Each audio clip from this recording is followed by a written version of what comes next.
Exodus chapter 6, beginning with verse 1 and moving through verse 7 of chapter 7. As we continue now our journey, along with the journey that we are witnessing here, we are at the very beginning of it, of course. Moses has been to the burning bush, and Moses has received his commission, and he has delivered that commission to the elders of Israel. Then we find out, we found last week, that instead of a boom release, they get more work, harder work, harsher treatment. And Moses is a bit despairing when he ends chapter 5 with the words, "You have not delivered your people at all." So now we're at chapter 6. But the Lord, Yahweh, said to Moses, "Now you shall see what I will do to Pharaoh. For with a strong hand he will send them out, and with a strong hand he will drive them out of the land." God spoke to Moses and said to him, "I am Yahweh. I appeared to Abraham, to Isaac, and to Jacob as El Shaddai. But by my name, Yahweh, I did not make myself known to them.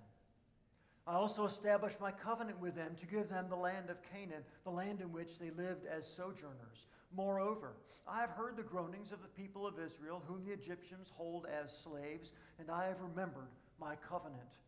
Say therefore to the people of Israel, I am the Lord, and I will bring you out from under the burdens of the Egyptians, and I will deliver you from slavery to them, and I will redeem you with an outstretched arm and with great acts of judgment. I will take you to be my people, and I will be your God, and you shall know that I am Yahweh, your God, who has brought you out from under the burdens of the Egyptians.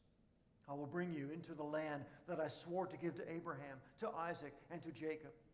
I will give it to you for a possession. I am Yahweh."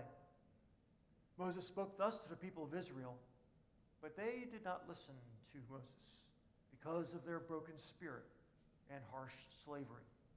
So the Lord said to Moses, "Go in, tell Pharaoh, king of Egypt, to let the people of Israel go out of this land." But Moses said to the Lord, "Behold, the people of Israel have not listened to me.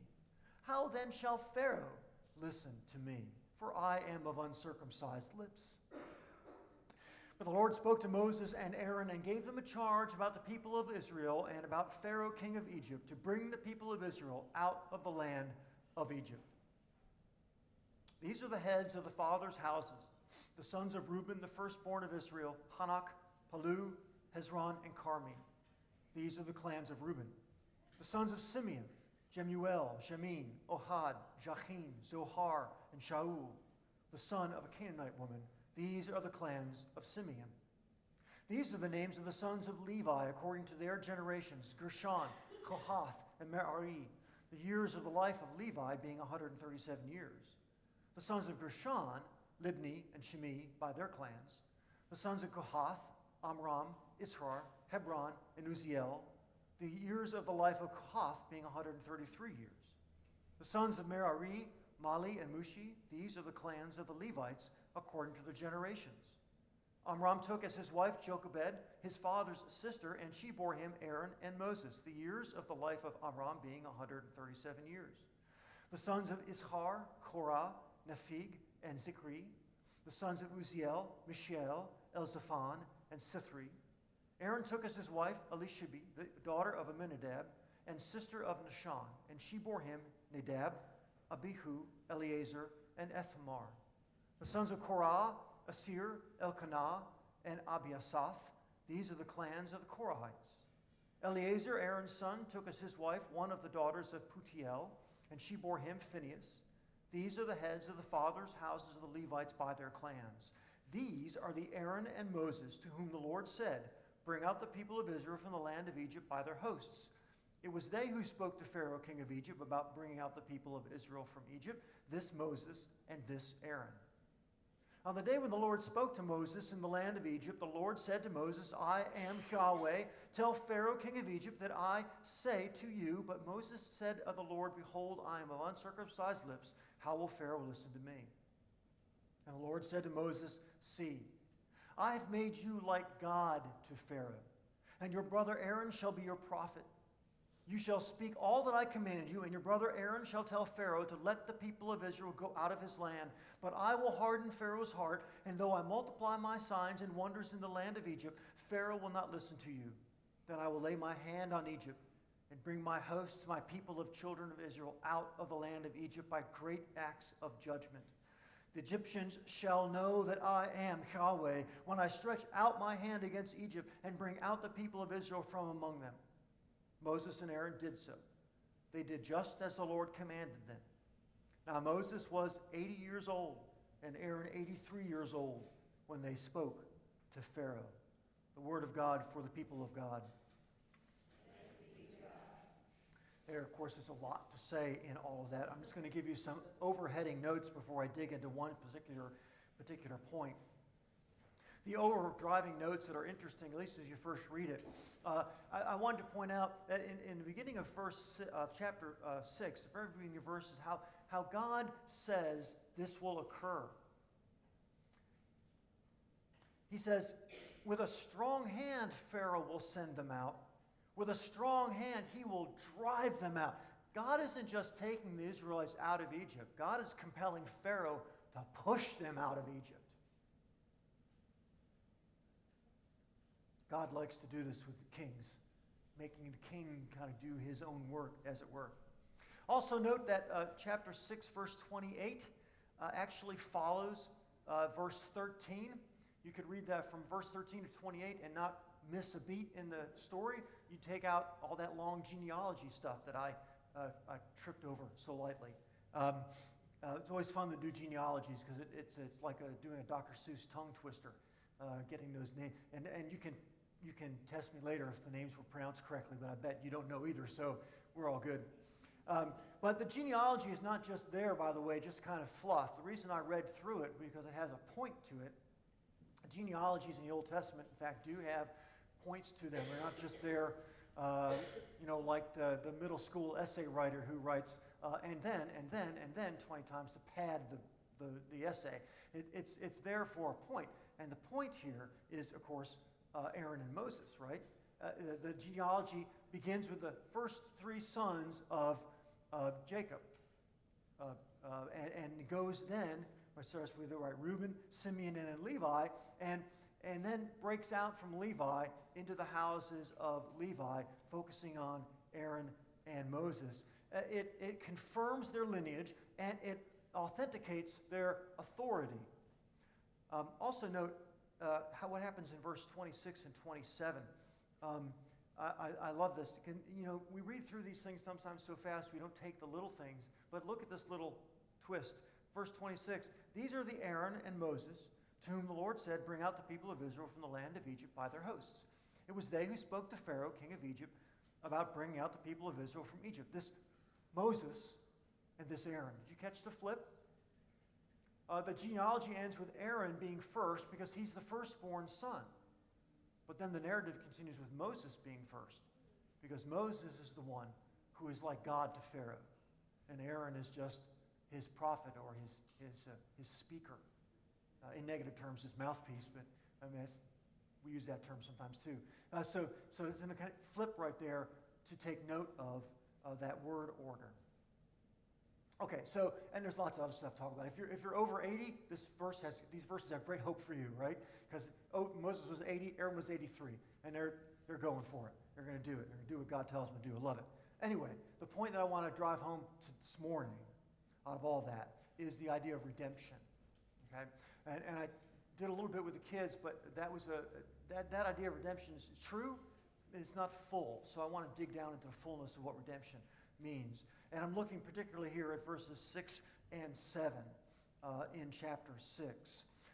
Say therefore to the people of Israel, I am Yahweh, and I will bring you out from under the burdens of the Egyptians, and I will deliver you from slavery to them, and I will redeem you with an outstretched arm and with great acts of judgment. I will take you to be my people, and I will be your God, and you shall know that I am Yahweh your God, who has brought you out from under the burdens of the Egyptians. Now, why do I focus there on redemption out of all of that? Because if you notice, there's what's called, in technical terms, an inclusio. The beginning of that section begins with I am Yahweh, I will bring you out from under the burdens of the Egyptians. And the end of that section ends with, I am Yahweh your God who has brought you out from the burdens of the Egyptians. So there's kind of like a bookends. So what's in the middle? Well, if you drill down right to the middle, you get to redemption. I will redeem you, God says.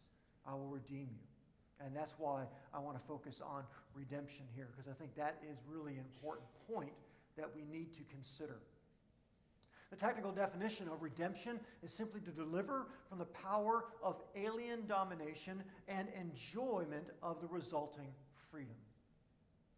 To deliver from the power of somebody else, alien domination, and enjoy the resulting freedom. That, of course, the alien domination here is the bondage by the Egyptians.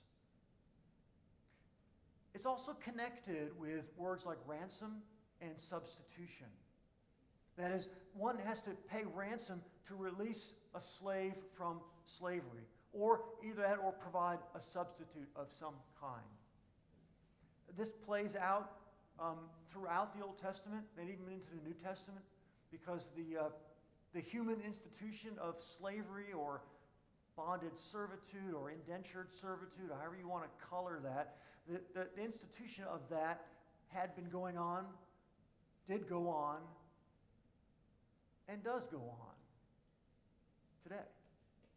And so we need to consider what is being talked about here and get a full sense of what God is about. So we look at three examples from the Bible. The first example being from the book of Ruth, Naomi, Ruth, and Boaz. In the book of Ruth, Boaz is given a title. He's called Kinsman Redeemer. Kinsman Redeemer. It's a rather technical term, and actually deals with technical legal laws of communities, not just in Israel, but throughout the ancient Near East. This was not just an Israel thing. This was kind of common throughout the ancient Near East, this idea of what is called levirate marriage or brother-in-law marriage. And essentially what occurs is a man is married to somebody, but if he dies, his brother-in-law takes the widow into his household to be a wife, however you define that. And the purpose of that generally is to protect the land, protect the economy. It's an economic thing. Now, it doesn't necessarily mean that the man should have children by that woman, but it could also mean that as well. In fact, we find, as we go through the Bible, we find it's particularly true even in New Testament times. In Matthew chapter 22, verse 23, the Sadducees, that party who do not believe in the resurrection, come to Jesus, and they are toying with him and trying to make the resurrection look silly, because they don't believe in resurrection. So they give him this scenario. They say, hey, a man with 7 brothers married a woman. He died before having children, so the next brother marries the woman. He dies before having children, and the next brother marries the woman, and so on through all of them until they all die, no children. She dies. She gets to the resurrection. Whose wife is she? Now, they're trying to trip him up. They're trying to make it sound like the resurrection is silly. Of course, Jesus turns the corners on them and says, you don't even have any idea what you're talking about. You don't know what the resurrection is even like. But the point for us right now is the fact that apparently was common. I mean, that was kind of how things were done back in the day, this brother-in-law marriage thing. So Boaz has this situation with Ruth. Ruth has claimed love for Boaz. Boaz is fully accepting of that love, but he has to go through a legal procedure. And the procedure is to buy the land that Elimelech, Naomi's husband, had. If he buys that land, he redeems that land, then he also redeems the family. The family is redeemed out of poverty. Naomi and Ruth have a place, have a home. And so that's what Boaz does. He becomes their kinsman redeemer. Example 2 is what we have going on right here in Exodus, where God promises to redeem the Israelites. Now, this is interesting because it's really one of many promises that God makes them in these 3 verses, if you go all the way through verse 8. He promises to bring them out. He says, I will free you. I will redeem you. I will take you as my own. I will bring you to the land. I will give it to you as a possession. So a rapid fire set of promises that God is making to the Israelites. And note, in verse 9, they didn't listen. I don't think so. I don't think so, God. I appreciate that, Moses. Sounds good. But I got a guy driving a whip at my back and making me make bricks without straw. And really don't think I'm interested in these promises right now. It's kind of the sense you get from the Israelites. And God is saying, I'm going to do this. I'm going to do this. I'm going to do this. The question, though, that I got stuck in my head was, with what will God redeem Israel from Pharaoh?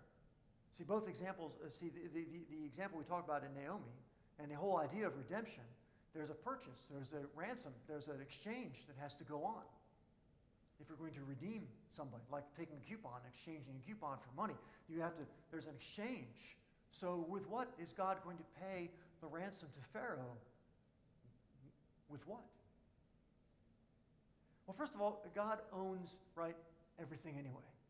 Right? God owns everything. And Pharaoh is just a steward of one small section of the creation order, and he's a poor one at that.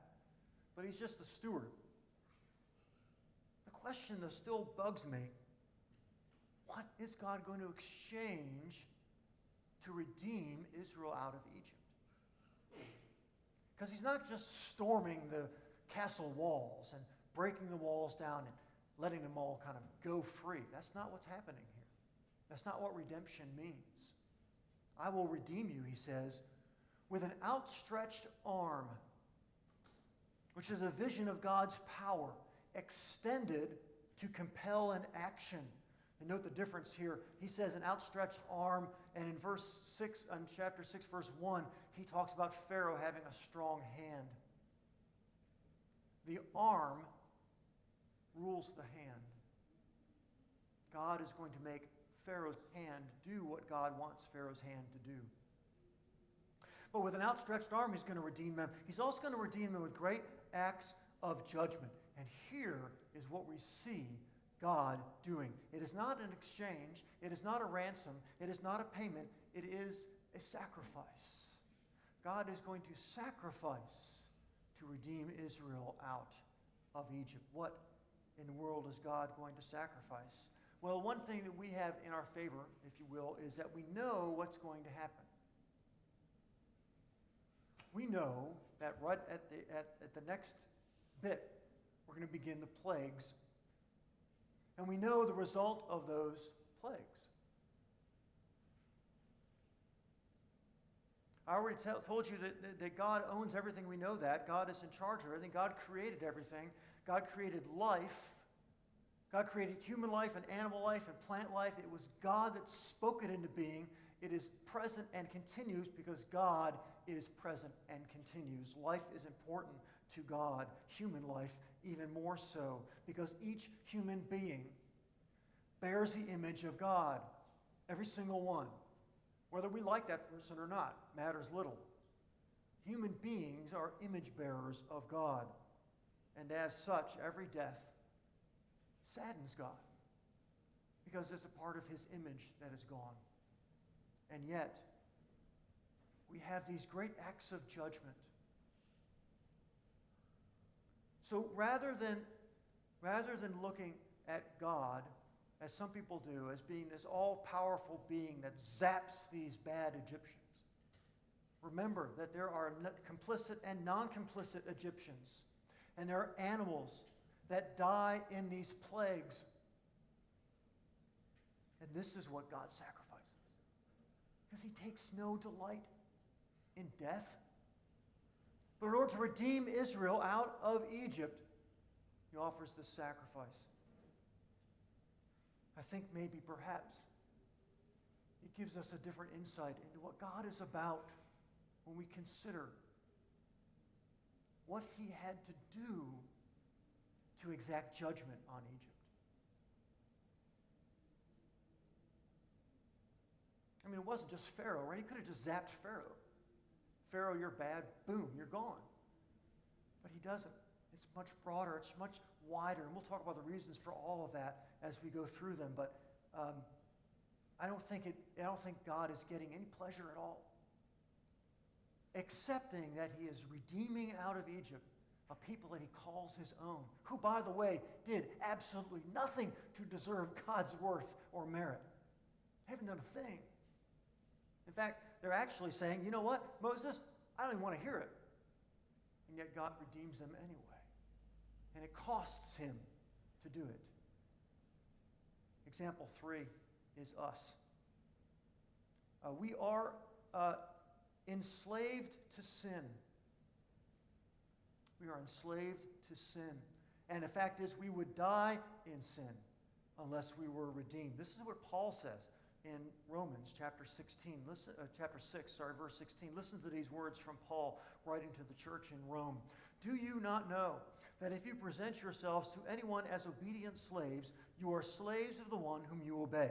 All right, so he's using, again, this is a common thing in the Roman Empire, this idea of indentured servitude, slavery, again, however you want to color it, whatever flavor you want to put on it. The point is, either through subjugation because of domination or simply because you sell yourself to somebody because you can't pay your own debts and you're destitute, either one of those two conditions results in the same thing. You are an indentured servant or slave to the one whom you go to or has captured you.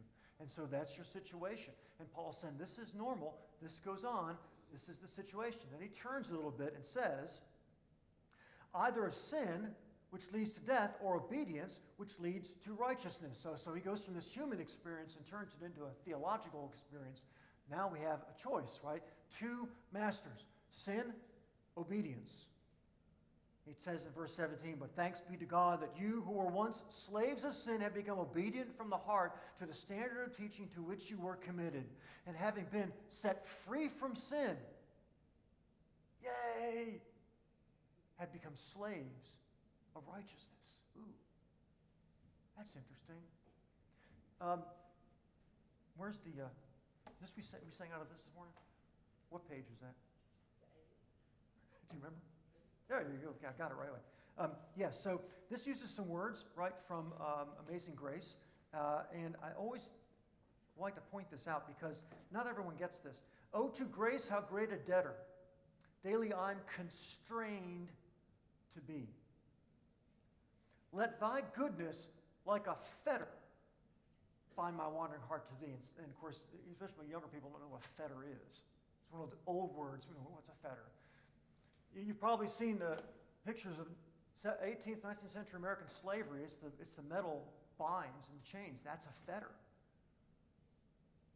What the hymn is asking for is, God, do this to me for you.